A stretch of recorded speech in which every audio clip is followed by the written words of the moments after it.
Welcome back to the Marvel Movie Minute, a daily podcast in which we explore the films of the Marvel Cinematic Universe 1 minute at a time.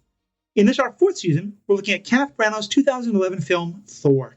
I'm Matthew Fox from theethicalpanda.com. And I'm Andy Nelson from the Next Real Film Podcast. And today we're talking about minute 37, which begins with a chain being wrapped around Mjølnir and ends with Jane rescuing her computer's mouse. Joining us on the show today and all this week, we have Jessica Plummer, who writes about all things comic books at bookriot.com. Definitely check out the articles. There's at the time of recording, there was a wonderful piece on the fashion choices of Squirrel Girl that was very entertaining and educational. Jessica's been a frequent guest on my other podcasts, and she also recently had a short story published in the book Sword Stone Table. Jessica, so good to have you here. Yeah, thanks for having me. I'm excited. Awesome. Well, tell us a little bit about you and comic books, because I know that's one of the big things you write about over at Book Riot. Yeah, I love comic books, superhero comics in particular. I've been reading them for almost 20 years now. And I do tend to lean more to the DC side of things. But like with so many people, the MCU sort of opened up the Marvel characters for me, and I have read very many Marvel comics as well. But yeah, I love superheroes, and I love bright, shiny superheroes like Thor in particular. Yeah, this is not the dark and gritty that you and I often talk about. I'm a Batman person, and you're much more on the Superman side of things. And I think Thor is more in the Superman camp as things go. I'm literally wearing a Superman shirt right now. Perfect. All right, well, we'll have more on that right after this break.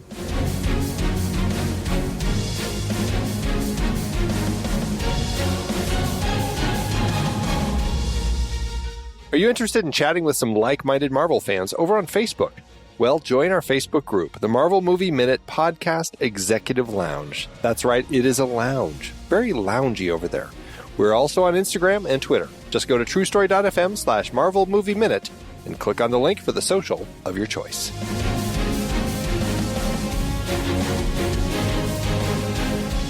So we are still at the Hammer Party, as I'm calling it. We now see this big truck. Who discussed, this seems to be some engineers at work, some good thinking. We don't see any markings on the back of the truck, but if you look carefully on the steering wheel, you see the word Dodge. And I'm guessing that's because no truck company really wants their truck to be highlighted as the one that falls apart when it tries to pull a hammer. But, some people just love product placement no matter what it goes. And yes, we get this great scene of a truck trying to pull, and, the hammer just will not budge, and eventually the whole trailer of the truck gets pulled out. Now, what's more likely here? I mean, we talked about this a little bit yesterday, but this chain, would it rip the bed of the truck off? Would it more likely rip the hitch out of the bed?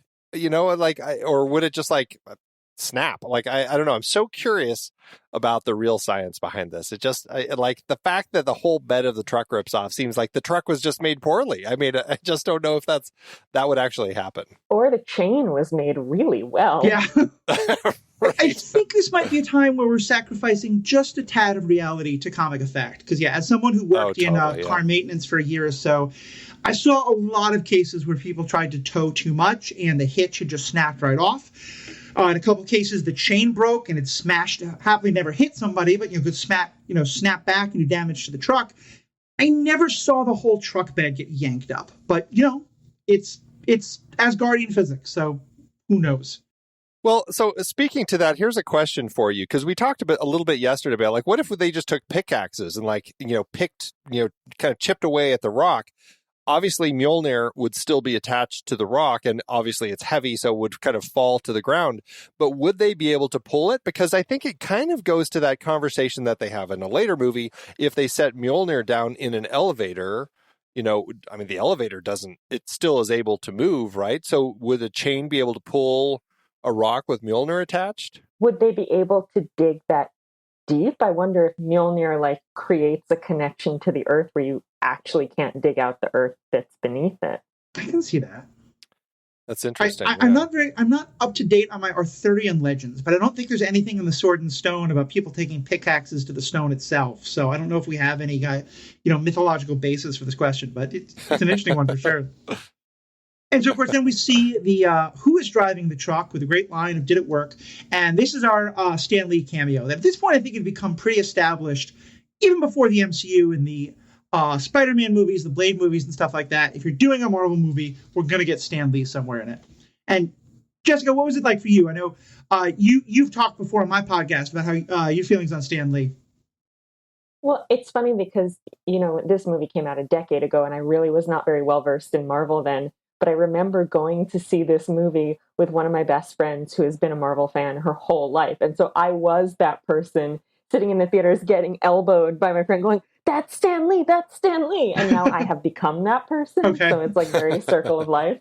But yeah, it's always so nice to see him. Like Stan is he's such a character, and he's such a, like, certainly if you want to dig into his entire career, there are times that he did not always treat his co-creators well. There are times that he took credit for things that he really did not deserve. There are times that he centered himself when he should not have been centering himself, which is why he's the one who gets to be in every movie and nobody else. But it all worked because he's such a charismatic person. And, like, he's not an actor, but when you see him in these scenes, like, he's just so adorable. Yeah. You're like, oh, Stan, especially now that he's gone, it feels nice to see him. It's like very sort of nostalgic and touching, especially because he was obviously in much better health at this point than he was in his later cameos towards the end of his life. Yeah, I recently had the chance to read one of the most recent Stan Lee biographies, and it's very much a, hit piece to some extent on Stan, and definitely was a reminder to me of the don't look too close at your heroes, because a lot of it goes into the stuff about him and Jack Kirby, and like who should have gotten credit and stuff like that. And I don't think it's the one definitive account. There's a lot of different arguments, but yeah, it's. I remember when I first heard about all this stuff after Stan Lee died, there was a lot of stuff that came forward. And I worried would that was forever tainted. But I really like the way you phrased it, Jessica. Like, yeah, there's a lot of stuff. He's a very complex man. There's a very complex history. But the role he plays in the MCU is kind of a connective tissue of holding all these movies together. It's nice for me to go back and remember, like, yeah, this has been happening all that time. Because in almost all of them, he seems pretty capable. He seems pretty comfortable just making fun of himself. He's almost always the butt of a joke in whatever cameo he's in. Yeah, definitely. And, we should just point out, as we're recording this, there is a lot of heat still circling this whole issue. Marvel's suing comic creators for the rights of all these things. And so, there's we're aware that a lot of this stuff is going, obviously, in context of this. We're not here to talk about all those specific issues, but there are real issues, and it is, people and big corporations and people are people too. And, sometimes bad decisions get made. One thing I really love about this podcast is that as we go through, we try to read the name of every single actor who's involved and like lift up, a lot of the people who are the kind of like below the fold. And I think it's, with comics especially, it's one more thing to always.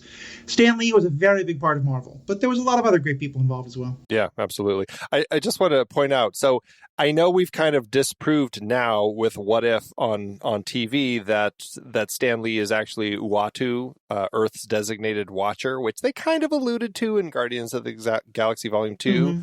Mm-hmm. But if he had been Uatu, I love this idea that, okay, so that means that somewhere between, because, we know we're on June 1st, 2010, between April 12th and May 14th, 2010, he would have been, I can't remember where he was, Michigan, I think, where he was drinking the bottle of Pingo Doce from Brazil that had some of Bruce Banner's blood in it.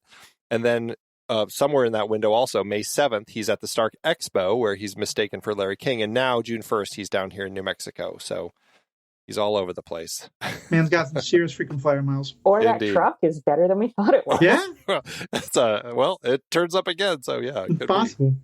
So then we get this great kind of mood change because we've had that song by Billy Swan that we were talking about before, kind of I Can Help bouncing around. And then we just get to the laughter, and then we just get this wonderful sort of like ominous music as we just see the top of the black car pull up. What was kind of your thoughts seeing that scene, Jessica, of this car? By now we know S.H.I.E.L.D., we know everything that's going on, but just the first time watching it, seeing that car pull up. We do know S.H.I.E.L.D., but I feel like this was really when Coulson seems to be, for the first time, a really competent person. And he definitely like transforms between sort of the like shapeless government bureaucrat that he seems to be in the first Iron Man. They really honed his character into someone who seems capable and badass in the second Iron Man. But this is where that sort of he stops being an Iron Man supporting character and he becomes yet more of that connective tissue. And it's a real sort of, there's a TV trope called taking a level in badass. And I feel like this is absolutely that moment for him, even though all he's doing is dressing really nicely and being sort of impassive over this. Like, everybody else in the scene is kind of a lovable buffoon. And then he steps into it with this real seriousness. And it was a surprising and intriguing change to see that happen the first time, even though now it's much more expected because we've seen so many hours of Coulson. Right. I think that's a great way to put it, because in those first movies, especially with Iron Man, Tony never gives Coulson or S.H.I.E.L.D. any respect whatsoever. It's just a thing on his calendar that he'll get to. And they get to be helpful, especially at the end of the second Iron Man movie, but they never really... we always should feel a bit like, yeah, kind of like you said, like, they're not quite lovable buffoons, but, they're clearly the good guys. Here they have a sense of real menace as they're pulling up. And we'll certainly see later in the movie, they're not, that they aren't the most helpful the way they may have been with Pepper Potts. Their reactions to Jane and Eric in the research is pretty hostile. And I just think this is a great way of introducing them and of, like, really doing that mood change. Well, and that's, I mean, you mentioned that, like, the mood change is such a big thing. I mean, and certainly, like, the music really shifts here. I mean, we're going from the very kind of fun country song, I Can Help, which is a lot of fun. We're clearly enjoying ourselves right now. And now we have this moment with Coulson. And yeah, the music is just very, very serious now. And, like, I mean, it's totally, totally shifted. And interestingly, it's a little different, the way that it's actually put together, the construction. If you go back to the end of Iron Man 2, it's not exactly the same, but it still carries some of that kind of the seriousness, that gravitas of that moment. So, I mean, either place you look, it does feel like there is this heaviness of S.H.I.E.L.D. kind of coming in to make this make this discovery and kind of take over. I also love the moment where he says, "Sir, we found it," and nothing else, because we've talked before about how this was the first movie made where they'd really committed to this MCU idea and they knew that they were going to have some legs with it. And I love that they're just... I think the people who know and get it, it is incredibly clear that Sir is Nick Fury. But they never explain that, And I thought this was one of the first moments of the MCU where they start dropping it. They start sort of saying, like, look, you can enjoy this movie if you've never seen anything else. But if you've done your homework, we're going to have some things in here that you're going to appreciate. It's hard to remember when you look at it from the perspective of where we are now, where you have, like, these movies that, everybody knows about, and they're combining the previous history of 27 other movies, and there's 400, A-list actors in front of a green screen. But none of this had ever been done before. Like, even at this relatively minimal level of crossover, like, let alone what Avengers would be, just picking up threads from a previous movie about a completely different character and seeing what happened, like, it just had not been done. Yeah, it's very creative the way that they did that, and I think that it makes for a bold kind of experiment that Feige decided to do, and I'm glad to see that it did pay off. Yeah. Before we cut, just a couple quick things. So there were a couple more Townies I wanted to point out real quick. We see Seth Coulson, who we're going to call Laughing Townie. He's the one who's standing next to JMS as the truck bed flips over. Okay. He's standing next to him, totally cracks up. And then there's another one that I think we see right before it cuts away, and he appears on the edge of screen, and I believe that's Ryan Schaefer. And I'm going to call him the Whoa Townie because he gives that look of shock when he sees the truck bed flip off. So I feel like Seth Coulson is a name I recognize. Would I have seen him in something else or know him from something else? I don't think so. Okay. If you look at his list, it's Thor. He did two things, Obsessed and Obsessed Memorial Day, where he plays the character Seth. And then he was in Days of Our Lives for a number of episodes. It's like 6. So just one of those names then. Yeah, just one of those names. So then we do cut back to the office. We have a couple of scenes that kind of come that I want to kind of talk about all of them, and then we'll go over them. Because, Jess, if I remember, these are the scenes that made you pick this bunch of minutes. So we start with a shot of Thor looking, I must say, incredibly good in a pair of jeans. I don't remember if low-slung jeans were actually in fashion at that point, but certainly they show off his V quite well. And we get a little moment of him being kind of uncomfortable in the jeans. And then we get this great thing of, he's walking out and Darcy is just outright staring at him. And Jane is doing this thing of like, she's trying hard not to look at him, but she keeps kind of like, bringing her eyes up. And then, Darcy says that he's pretty easy on the eyes. And Jane's kind of, oh, come on, but sneaks one more look. What do you get out of this scene here? So when I first saw Thor in theaters, I came out of the theater, I turned to my friend and I said, why didn't you ever tell me that Thor was for girls? Which is like that's obviously like a very reductive way to put it, but I had always sort of in my head, I wasn't super familiar with the Marvel version of the character, and I'd always sort of thought of him as like one of the like really sort of macho franchises that's just like very much for dudes. But this was about a space prince with flowing blonde hair who like rides his white steed along a rainbow bridge and then comes to Earth and falls in love with a girl because she's really smart. And like, this movie is much more of a romance than any of the other Marvel movies structurally. We were talking just last week and early in the podcast history about how it's basically a rom-com, and Oops, I Hit You With a Car is just a classic meet cute, I mean, it's totally. It's absolutely a meet cute. And like the hitting him with the car twice, it's just so good. But plays well, yeah. It's a romance, and Jane is a much more central character than like, your sort of requisite love interest for a superhero movie, which, I love Pepper Potts and I love Betty Ross, Hulk. Thank you. Yes, she's a really in-depth character.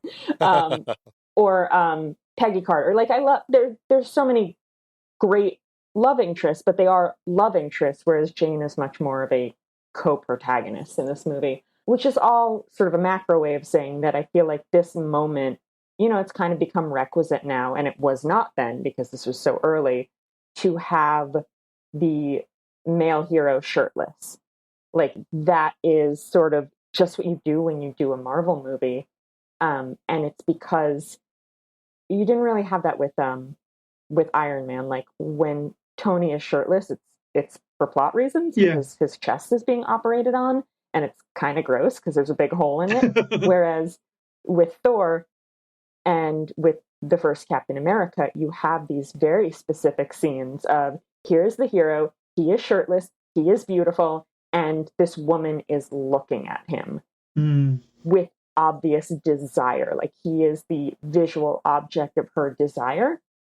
And I feel like as with so many things in the MCU, as we get further away from why we did the thing in the first place and more just this is the formula, it sort of loses the reasoning behind it. And like, okay, well, sorry, actor who's playing this superhero, you are going to have to develop an eating disorder so that we can get you shirtless for 10 seconds because that's what we put in the movie. But at this point, it feels much more story-driven and organic, and it is not about you have to ogle the superhero because that's what you do at this point in the movie, but this is a romance, and this is Jane becoming interested in Thor as a person for the first time, as opposed to a subject of her studies. Right. I got two things, 2 points. One, I just in defense of Iron Man, I do have to say that there is a moment in the cave, because back when we did Iron Man Minute, our guest pointed out how hot he was. There's a scene when he's in the cave and he's in his kind of his tank top, and he's all sweaty and glistening, and he's pounding on the metal with his sledgehammer, and she's just like, I call that the Hephaestus scene. Yes, that's very fitting. That was very much for her. She's like, that's like that moment where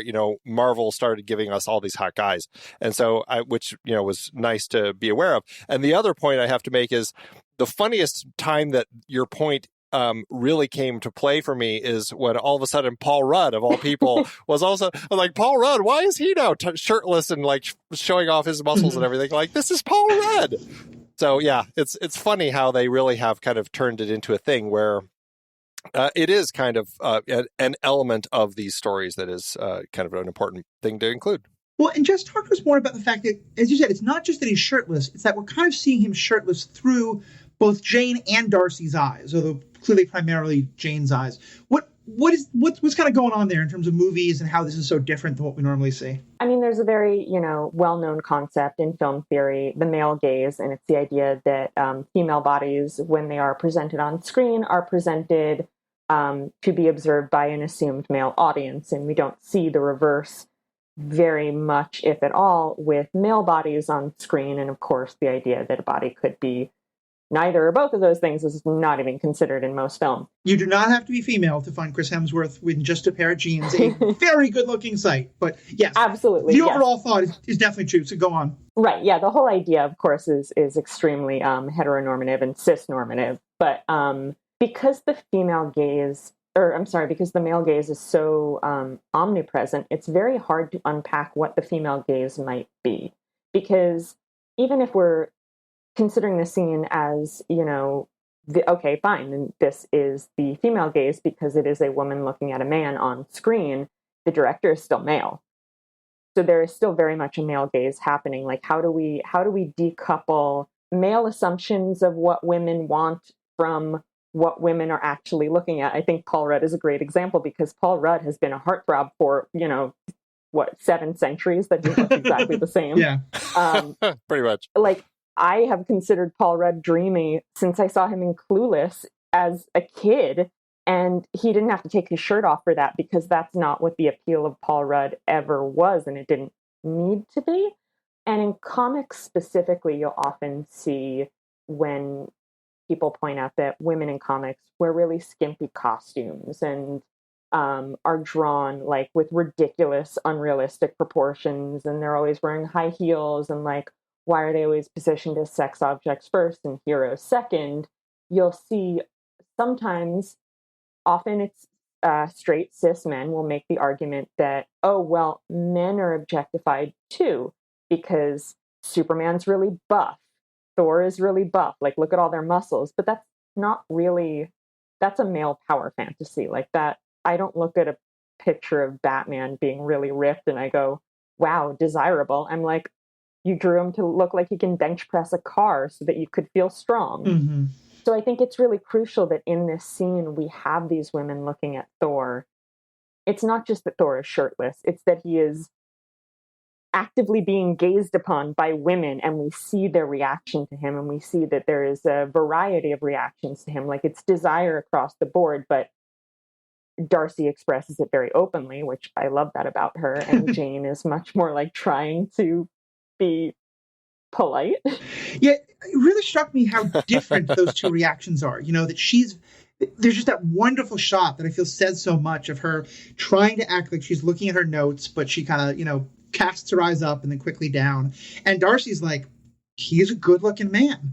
And I think it gives that whole spectrum of, it's not saying that every woman's going to look at him exactly the same way, or every person of whatever gender who finds masculine presenting people attractive is going to look at him the same way, but that you get these two different perspectives that I think just really, it seems very fitting again for the kind of rom-com also of like, sometimes our heroine needs someone else to sort of point out like, hey, he's really good looking and it's okay that you think that. That feels like another rom-com trope that we get sometimes. What's funny about all this too is Thor is totally oblivious to the whole thing. Like he clearly has no sense about the fact that he is walking around looking like this. He's just like looking like, is this how I put these on? Like, he just seems completely out of it, which maybe makes it work all the more. He's never encountered a non-natural fiber before. He's like, this is his first zipper. Yeah. He's never had to, like, how does this thing work exactly? And Eric, of course, we just have to point out, is oblivious to everything that's happening at this particular moment. Yeah. Yeah. And so then we get Darcy with the wonderful, hey, sorry I tased you, which I feel like in terms of like the insecure non-apology apology, that's pretty high up there. Is that, like, I don't think she's actively like not happy about it. I feel like it has that sort of like, mom said I'm supposed to apologize, so I'm apologizing. Is that kind of the energy you get from that, sorry I tased you? There's the moment where Jane is like, oh, I didn't tase you. Darcy tased you. And Darcy says, yeah. Or she says, it wasn't me, it was Darcy. And Darcy says, yes, I did. And she's so proud of herself. And she's still proud. She's going to be proud of herself for tasing somebody her whole life. And when she finds out she tased a god, she's only more proud. And good for her. Yeah, it has this sort of energy of like what she wants is for him to say like, "Oh no, it's actually pretty impressive that you were able to do that," something like that. It's a little bit of a fishing thing there. So here's my question about this, because we were just talking about this a little bit yesterday, because yesterday, as they decide, you know what, we need to go and drive across New Mexico and find this guy, she pulls out her taser. She is ready to do it again. So what is the switch? Is it just because he's hot? Like where's the mental switch? Because, I mean, Eric has pointed out, this guy is dangerous. He's like destroyed that hospital room. We need to be real careful about this person. Darcy seemed worried. Like, is like her, kind of attraction to him now, like completely putting her in a place where she's ignoring the fact that he is potentially dangerous? I think she would tase him now, even though he's hot, if she felt like she needed to. Like, I think Darcy very much sort of exists in a cartoon universe. Like, the whole movie a little bit exists in a cartoon universe, but Darcy very much, I think, is like perfectly willing to roll with things in a zany way. And so if somebody needs to be tased, she'll tase them. If somebody needs to be ogled, she'll ogle them. And if it has to be the same person back to back, that's just efficient. Right. I mean, one thing I love about the scene is knowing the fact that I am deeply allergic to love triangles in movies. I just find them such a boring trope, as well as just the idea of like two women both interested in the same guy. And of course, we know that never, like, Darcy is never competing with Jane in any way. And I feel like even in this scene, we're getting that because, and maybe that's even why Jane is a little more shy about it, because Darcy seems to be like, it's not like, oh, I'm thirsting for him, I want to see a way to like ask him his number. It's just sort of like, wow, that thing hanging on the wall at the museum is damn good looking, and I'm going to keep looking at it. I feel like she's almost she's just like, I'm going to enjoy this image, without whatever Jane might be feeling about it. Yeah, and we'll certainly have some more to talk about with that tomorrow. Definitely. So then Thor is, while discovering the wonders of fibers, is also discovering the wonder of this weird little thing that's connected via wire to the computer. And Jane here it's just such a wonderful, subtle scene. She goes up to try and stop him from like futzing with her computer. But I don't even know how to describe it, but it feels like you get this one shot where she is so aware of her body in relation to his body, and like how him, like there's kind of a like she's going after the mouse, but she realizes like, oh, I'm right next to you, and you're not wearing a shirt. What's your take on that little moment we get, Jessica? I mean, it feels very much like it feels like the moment in Captain America where Peggy almost touches Steve's pec and then doesn't. Mm-hmm. Like, to the point that I kept thinking that Jane does that, but she doesn't. But it has that same energy. Like, somehow, you're right. Like, it's conveyed without the actual motions happening. And I think, I mean, they're both good actors. And they're like radiating chemistry at each other. But I think it helps that he is literally twice her size. Like, I don't think of Natalie Portman as necessarily a very small person, but I believe she is like quite petite. And the massive size disparity between them, I think, really makes it, because often, I mean, I don't know much about the art of movie making, but I feel like often movies will cheat a little to keep that from happening because it's easier to shoot actors when their heads are roughly on the same level. I mean, we know that RDJ is standing on a box every time he's in a scene with Gwyneth Paltrow because he has to be. But here, they really allow you to see that size difference, and it makes it feel very, very palpable and tactile. You feel that physical energy between them. Well, that's what I noticed, because she runs over there, and we've been seeing her, watching from afar, and she looks regular size. And I mean, from our perspective, when we're just looking at him, I mean, he seems regular size too. I mean, he seems obviously incredibly built, but he still seems regular size. But when you put the two of them together, suddenly you're like, oh, he is an entire head, like, you can pause it and you can see, like, when she's in front of him, his entire head is over her head. Like, he's just a giant. And so then, of course, as he kind of looks down at her and kind of gives that smile, it's that sense that, he's also noticing her. So yeah, there's a little bit of that. I think that this is kind of where it starts. I just want to say something real quick also about when Kenneth Branagh talked to Hemsworth about doing this scene. He's like, "Do you mind doing it like shirtless and playing it that way?" And Chris was totally like, "Are you kidding? Of course I do. I have been working months to make my body look this way. It better be seen." So he was like adamant about doing it because he's just like, this took a lot of work to get to this place. So I can't possibly remember who it was, but I remember reading an interview with someone who had been like, the third member of a superhero team in some movie a long time ago. And he talked about how he had like really, really worked out. And then they cut the scene of him being shirtless. And he was so mad like that never got to get on screen. So yeah, I can understand Hemsworth's perspective. It is unfortunate that we have his body looking so good and him looking so good, except like we see his beautiful eyes. And oh my God, those eyebrows. Like, I think at this point we can just name this podcast, "Oh my God, those eyebrows," because we keep talking about it. Yeah. But wow, it's a bad look. It's the eyebrows, it's the wig, it's the frosting like bleached on the beard. Like everything looks wrong. Like he disappears. Like his whole head kind of disappears into his skin. It just it is horrible. It gives me war flashbacks to when I was in high school, and my hairstylist talked me into dyeing my eyebrows red to match my hair, and it was not a good look. Oh no. But at least it was not committed to film, and nobody's doing a podcast about it that I know of. Listeners, I will do everything I can to convince Jessica to post one of those pictures, but I can make no promises. So I think it's about all we have to say about this minute. It's really going to set up a lot of stuff we're going to talk about a lot with the next couple of minutes. And Jessica's so excited you're going to be here with us for the rest of the week. Do either of you have any other kind of last comments you want to mention? I just love the fact that this was Smith Motors as like a car company to allow for these massive windows that we have here, because the fact that we have the two of them and then like an amazing vista of like the New Mexico backdrop. I mean, it's a gorgeous, like all around, it's a gorgeous shot. Natalie Portman, Chris Hemsworth, New Mexico landscapes. I mean, it's just all sorts of prettiness going on here. Yeah, very nice movie to look at. Yeah, definitely. Well, Jessica, for our listeners who are just getting to hear about you, you're on a bunch of my podcasts, especially Comics History, that folks should definitely check out. Jess is a fantastic resource on the entire history of comic books. But tell us a little bit more about your writing and what they can find on Book Riot and other places. So I write mostly about comics, occasionally about other things, often about comic book history, fashion and comics, that sort of thing. You can find all that at bookriot.com. You can find me on Twitter at Jess_Plummer.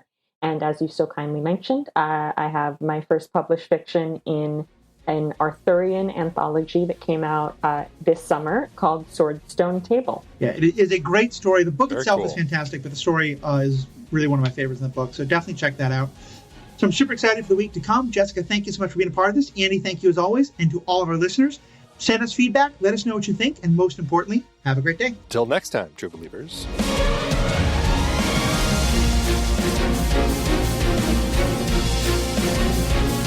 Marvel Movie Minute is a production of True Story FM, engineering by Andy Nelson.